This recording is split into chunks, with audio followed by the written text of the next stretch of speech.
atakanyirubukozwemo atakanyirubukozwemo nyirubuteruranwe nake bakinumira atakanyirubukozwemo nyirubuteruranwe nake bakinumira atakanyirubukozwemo nyirubuteruranwe nake bakinumira atakanyirubukozwemo nyirubuteruranwe nake bakinumira. Dans la tradition africaine, nous donnons toujours la parole aux doyens d'âge. Alors, je voudrais juste donner 2 minutes de clôture au doyen d'âge, Monsieur Évariste Ndungutse. Merci, M. Noël. Et peut-être en passant aussi, je dis bonjour à tout le monde. Effectivement, ce n'est pas seulement le doyen d'âge, ça risque aussi d'être le doyen des événements. C'est aussi parce que, en fait, le comité de Tchangougou, on était à 3 à le mettre en route, à l'organiser, à le suivre. Et je porte le casque de compagnon de route de Tiza et mon ami Théodore dès le premier jour jusqu'à mon départ de Tchangougou. Et j'ai toujours le cœur gros quand je pense à leur sort. Mais comme aussi je pense au sort de tous les camarades qui étaient dans les communes, dont Théoneste et à travers toutes les communes, qui, à certaines occasions, on a dû présenter leur sort, prisonniers, disparus, réfugiés, mais c'était pour la noble cause. Alors je voudrais, en votre nom, au nom de la Mikal Tchangougou, souvent moi je privilégie Kinyaga, et pour préciser qu'en fait, ce partenariat de l'initiative Tchangougou et l'association Riprodor sont en fait à l'œuvre, à l'origine de ce colloque.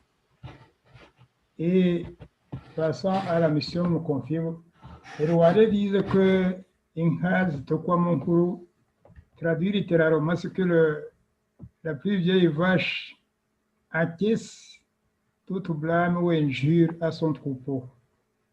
Mais apparemment, comme nous sommes dans une situation d'une opération militaire, chez les militaires, ce n'est pas comme ça, c'est l'inverse.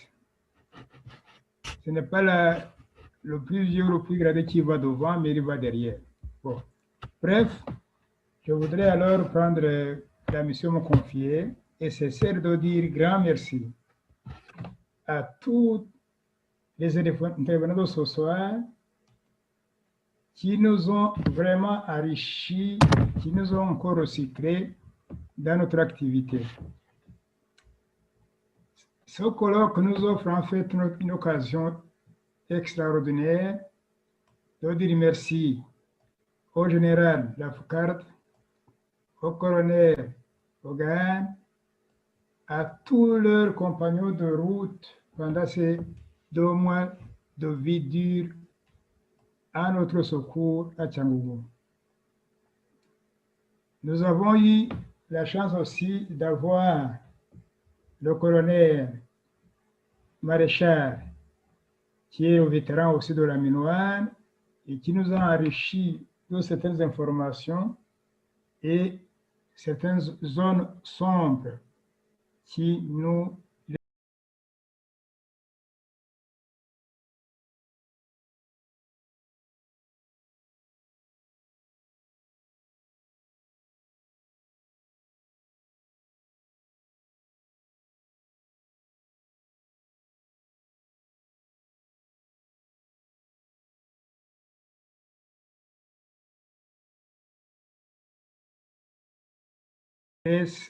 surtout après le malheur qui a frappé ce pays en 1994, en l'occurrence le génocide traité comme génocide des Tutsis. En effet, nous venons de passer quelques heures qui varent des semaines de cours académiques, mais surtout grâce au niveau des échanges, la clarité, la maîtrise, la description vraie et sans frotter ou frotter dans le sens du poids qui que ce soit.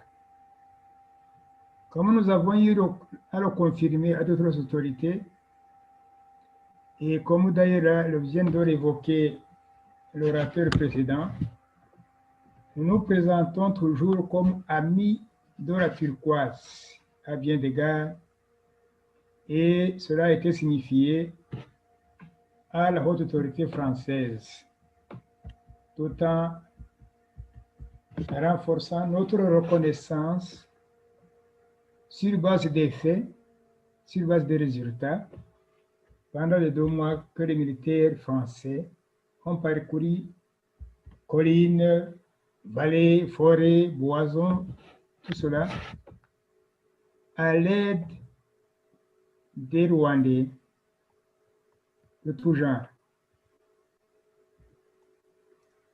Mais aussi ce colloque nous offre une occasion de fustiger le traitement indigne et injuste, ainsi que toutes sortes d'acharnements réservés à la partie de l'armée française, dépêchée dans l'opération turquoise, rend par ailleurs de pair avec le sort réservé à tous les membres volontaires du comité rwandais de Cyangugu pour la pacification et la sécurité que vient d'évoquer M. Habimana qui m'a précédé dans son intervention. Je ne manquerai pas de mentionner toutes les flèches et pierres lancées au docteur Charles Onana, jointes aux injures indécentes et traitements en justice. De même que le colonel Maréchal n'est pas épargné, il n'échappe guère à d'attaques pour ne pas taire ou sauter les pieds joints, comme il de nous le faire, des vérités dérangeantes, des comportements condamnables sans toujours parti pris. Avec tous et vos semblables, à vous tous, donc que je viens de mentionner, et vos semblables pour la cause noble rwandaise, nous disons un grand merci aussi pour les actions passées, présentes et à venir, dans l'engagement soutenu pour aider le peuple rwandais et surtout ses dirigeants à s'ouvrir à la vérité salvatrice et à la conversion nécessaire, comme l'a été opiniâtrement l'opération turquoise contre tout danger et risque. Nous nous sommes engagés à pérenniser l'action de l'opération turquoise et sera autour de Nyarushishi pour un jour le célébrer régulièrement. Des idées germent et nous comptons sur votre collaboration, entre autres, Général Lafourgarde, Colonel Regard et vos compagnons dans les 2 mois sanitaires que vous avez passés à Cyangugu, pour un jour ériger à Nyarushishi en mémoire de la vie et y chanter l'hymne de la vie. Et par coïncidence, je suis surpris dès ce matin de voir l'orateur, l'abbé Apollinaire qui m'a précédé, effectivement, parler de nous sortir un livre appelé L'hymne à la vie. Et tout à l'heure, il m'a devancé même pour dire qu'il faut qu'à Nyarushishi, on puisse un jour chanter l'hymne à la vie autour d'un souvenir autre que les mémorials du génocide. On ne pourra assez célébrer vraiment l'ingéniosité de l'opération turquoise de ses dirigeants. Je pense qu'il faut vraiment être exceptionnel pour gérer une situation où il faudrait désarmer, comme on l'a évoqué, enfin comme nous l'avons évoqué, comme l'a évoqué spécialement l'abbé Apollinaire, les miliciens, c'est pas comment on peut dire en sorcellerie, je dirais, et conduire hors du territoire de la zone humanitaire sûre les forces armées en débandade, écœurées, et même un sentiment de honte et de culpabilité, et qui devait s'exposer à un exil vers l'inconnu, et en même temps négocier le gouvernement errant intérimaire qui était errant en fait depuis le 12 avril pour quitter la zone de sécurité. À cela, il faut ajouter qu'il fallait déjouer aussi les manœuvres giratoires, les manœuvres d'infiltration du FPR qui voulait faire appareil dans la zone conquise. Et c'est là que vient le mérite de ces militaires français et leurs dirigeants, les officiers supérieurs comme le général et comme le colonel, dont le colonel Hogarth. J'aimerais encore une fois terminer sur cette note de sentiment de reconnaissance, d'hommage et de gratitude et des témoins oculaires et bénéficiaires directs des efforts français de ces militaires dans un rang de secours en peuple en détresse, mais aussi pour certains comme collaborateurs de l'opération turquoise qui désormais se considèrent comme des amis de la turquoise. Ceci dit, je vous remercie. Merci bien, monsieur le doyen. Merci bien pour ces mots. Merci bien pour partager ce rêve que nous partageons, d'ériger un jour ce mémorial pour chanter l'hymne à la vie à Niaouchichi. Sur ce, je voudrais passer la parole à mon co-modérateur, M. Jean-Marie, qui est aussi, qui préside aussi notre comité d'organisation de cet événement pour le mot pratique de fin. À vous la parole, Monsieur l'ambassadeur. Je vous remercie de me passer la parole, cher Noël. Après l'intervention, l'excellente intervention de mon doyen, Évariste, le discours que j'avais préparé, en fait, je pense que je dois m'en passer parce qu'il a tout dit. Il a tout dit. Il a dit toute la vérité et tout ce que nous, qui faisons partie du groupe d'initiative Tiangougou, voulions vraiment faire passer comme message. Naturellement, avant de commencer, je voudrais d'abord remercier tous les participants à ce colloque, surtout tous ceux qui nous ont guidés à travers leurs interventions, à travers leurs présentations, leurs exposés, dans cette histoire douloureuse du génocide dans la préfecture de Tiangougou. Ce n'est qu'une petite photo de ce qui se passait au Rwanda, sauf que dans la partie non occupée par l'opération turquoise, il n'y avait que souffrance, il n'y avait que malheur, il n'y avait que massacre. Parce que contrairement à ce qu'on dit, le FPR ne faisait pas cadeau aux populations qu'il trouvait sur place. Eh bien, au cours de ce colloque, la parole a été donnée naturellement aux experts, comme Charles Nona, sur un certain niveau au colonel Marshall, même s'il est aujourd'hui expert parce qu'il a connu la situation sur le terrain, même s'il n'était plus là au Rwanda lorsque l'opération turquoise a été mise en marche, lorsqu'elle a été lancée. Mais les deux, Onana et le colonel Luc Marshall, font partie des nôtres en ce qui concerne tous ces sujets qu'ils maîtrisent admirablement. Mais nous avons aussi et surtout écouté ceux qui commandaient précisément l'opération turquoise, c'est-à-dire le général Jean-Claude Lafourcade et le colonel Jacques Hogarth, que je remercie en passant. parce qu'ils nous ont une fois encore parlé, sans embâche, sans passer à côté de la triste réalité ou des malheurs que nos populations ont connus. Ils nous ont surtout aussi rappelé que leur travail n'aurait pas pu se faire sans la collaboration et sans l'appui de la population rwandaise de la région et surtout de votre comité de salut qui était sur place. Ils ont cité les noms de quelques personnalités que tout le monde connaît, le major Kiza, le sous-préfet Théodore.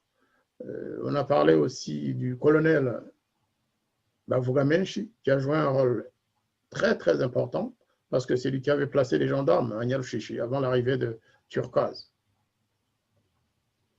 Mais la parole a été donnée aussi à des témoins, et notamment à un témoin qui n'est pas originaire de Kyangourou, mais qui a passé et qui a été sauvé par Turquoise. Même s'il n'est pas originaire de Kyangourou, il a quand même connu cette situation et il nous a, avec de fortes émotions, parlé du sauvetage de sa belle-mère et de sa propre famille d'ailleurs.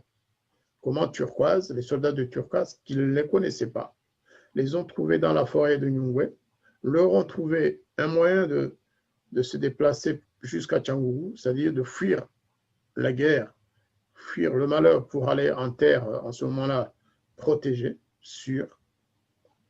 Ensuite, sont intervenus des témoins oculaires, originaires de Kyangourou, du sud-ouest, qui faisaient partie de la zone humanitaire sûre. Je ne reviendrai pas, je ne vais pas résumer toutes ces interventions qui nous ont vraiment rappelé quand même que l'injustice existe dans ce monde. Ils nous ont rappelé que les seuls qui ont pu sauver des citoyens rwandais dans cette zone humanitaire sûre, que les seuls qui ont quitté leur pays, qui sont venus à la rescousse de nos populations, qui se faisaient massacrer avant fin juin 1994, eh bien, c'est ceux-là qui sont aujourd'hui accusés de tous les crimes. Salis, vilipendés, trahis par, y compris certains de leurs anciens, j'allais dire camarades, non, compagnons de lutte ou de combat, je ne sais pas comment les appeler, ceux qui ont trahi, mais aussi parfois malheureusement par certains officiels de leur république. En tout cas, nous disons que les populations qui ont survécu au génocide en 1994, dans la région qui nous occupe aujourd'hui, c'est-à-dire le sud-ouest du Rwanda, l'ont été grâce au courage et à l'action humanitaire des soldats français et africains de l'opération Turquoise, qui ont été envoyés au Rwanda au titre de la résolution 929, il faut le répéter, peut-être pour laisser des traces réglementaires, adoptée par le Conseil de sécurité des Nations Unies le 22 juin 1994. Et donc, face aux critiques et aux accusations mensongères portées par le gouvernement de Kigali et son réseau associatif en France, et finalement dans le monde entier, parce qu'ils sont partout, eh bien, devant le silence inexplicable des gouvernements successifs de la France depuis 1994, les témoins directs, les rescapés eux-mêmes, les experts qui ont fait des recherches, et enfin, ceux qui ont mené l'opération Turquoise, nous nous sommes retrouvés aujourd'hui pour établir la vérité. Et surtout, je veux dire à nos amis français, surtout les commandants de l'opération Turquoise, que vous avez en face de vous et à vos côtés des gens qui savent dire merci. Tous les Rwandais ne sont pas des ingrats. Nous ne sommes pas tous des ingrats comme certains à Kigali, comme certaines personnes qui ont été sauvées par l'opération Turquoise et qui ont trouvé du plaisir à aller faire de faux témoignages. Il est vrai que parfois, c'est contraint et forcé. Ils ont apporté des témoignages qui ne cessent pas d'ailleurs, parce que comme vous l'avez vu la semaine dernière, il y a encore des témoignages de l'association Ibuka, des choses incroyables qui sont en train de raconter aujourd'hui, alors que le rapport de Vincent Duclerc avait semblé donner de l'espoir aux dirigeants français, eh bien, tout reprend à zéro. On accuse Turquoise de tout et de rien. En tout cas, nous savons dire merci à nos bienfaiteurs. Et 27 ans après, donc, après cet acte humanitaire, le groupe d'initiative de Cyangugu, Théoneste vient de le lire d'ailleurs, nous avons adressé une motion et des recommandations aux autorités françaises. Et nous allons poursuivre et adresser les mêmes recommandations à la communauté internationale, en leur rappelant le devoir de vérité sur le bilan plus que positif de l'opération turquoise dans notre pays. Nous devons attirer notamment leur attention sur les véritables raisons qui se cachent derrière le harcèlement et la campagne politique et médiatique de diffamation de l'opération turquoise. Et sur les dangers, en fait, s'agissant du gouvernement français, nous devons leur rappeler les dangers que court la France à garder un mutisme incompréhensible devant ce qu'il convient de considérer comme une atteinte grave à l'honneur de la République et de ses armées accusées injustement d'avoir franchi les frontières de l'ignominie suprême. Nous promettons que notre groupe d'initiative Cyangugu ne cessera jamais de louer le bilan humanitaire positif, plus que positif même, de l'opération turquoise dans l'arrêt du génocide. Ça, il faudra qu'on note qu'au Rwanda, Nyarushishi en particulier et la préfecture de Cyangugu en général auront été les seuls endroits en 1994, ça aura été les seuls sites où une armée a pris les devants pour neutraliser les massacreurs, les faire fuir et protéger les populations civiles qui étaient menacées. Il n'y a pas un autre endroit. À Kigali, bien sûr, la Minuar a dû sauver des Rwandais, mais ce sont les victimes qui ont fait le pas, qui ont fui et qui se sont dirigées dans les locaux de la Minuar. Alors qu'en ce qui concerne Turquoise, les soldats français et africains de l'opération Turquoise sont allés chercher les victimes dans les marais, dans les toits des maisons, dans les plantations de bananiers, partout. C'est le seul endroit au Rwanda où une armée, bien sûr qui disposait probablement de moyens plus importants que ceux de la Minuar, ou en tout cas les moyens de compétences, parce que la Minuar a été limitée, mais elle aurait pu faire au moins un pas vers le sauvetage des populations. C'est sur ce donc que je vais déclarer clos le colloque de ce soir, en remerciant encore une fois tous les participants et en remerciant surtout nos amis, les commandants de l'opération turquoise qui ont bien voulu rester avec nous pour la bonne réussite de ce colloque. Merci beaucoup. Alors, merci à vous tous pour votre patience et grand rendez-vous l'année prochaine, soit sur Zoom, soit dans une salle et surtout, pourquoi pas, à Nyarushishi pour poser la pierre pour ce mémorial que nous devrons bâtir pour la vie, pour chanter l'hymne à la vie. Merci beaucoup, merci à tout le monde. Atakanyiro bukozwemo, atakanyiro bukozwemo, nyir'ubuteruranwe nake bakinumira.